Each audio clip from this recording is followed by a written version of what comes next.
All right, so you were on an interesting podcast that I really enjoyed. I don't recall the name of it right now, but I'll make sure I link to it. Where you and I think it sounded like there were two other people on the podcast, and you were just talking about the Fermi paradox and the Great Filter. And you were debating on whether or not Oh, we've beat the Great Filter, or if it's to come, or if it even exists at all. that happened in, I know exactly what you're talking about. Um, that happened in, that debate was between me and Fraser Kane of, of YouTube fame. Fraser's a huge YouTuber too. And then it was moderated by a Twitch streamer named Skylius, who does a science channel over on Twitch. And that happened at Palm Springs, California.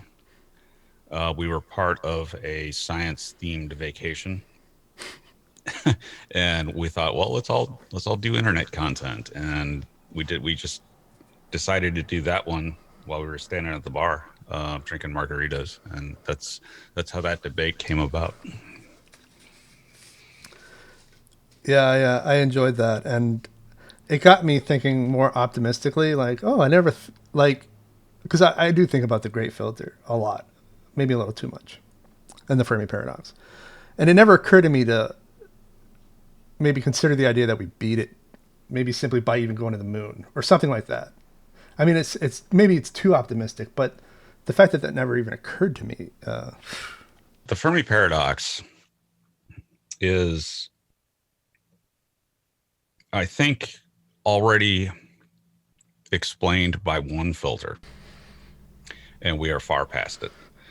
And that filter is, and this is just my gut feeling, but that filter is the leap from eukaryotic to prokaryotic life, or prokaryotic to eukaryotic life, however that works, meaning one cell to multiple cells, the difference between simple and complex life.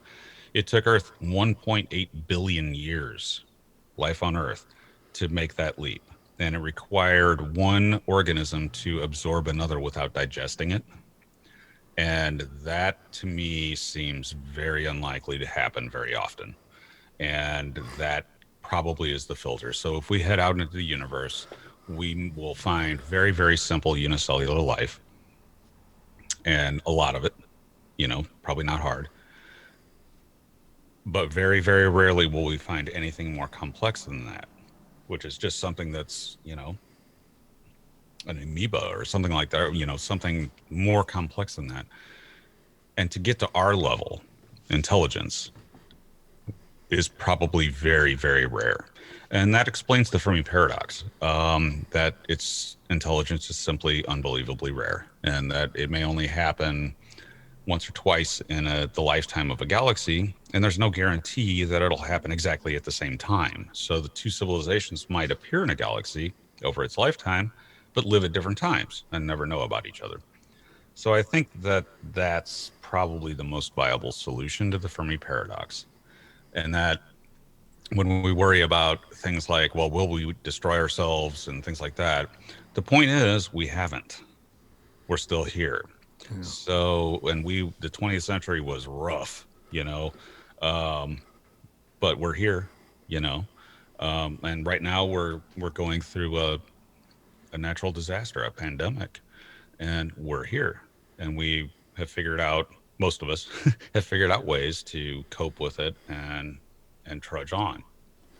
So I don't worry too much about the filter being ahead of us because, like I said, I think it's far behind us. The strongest hard filter is billions of years in the past.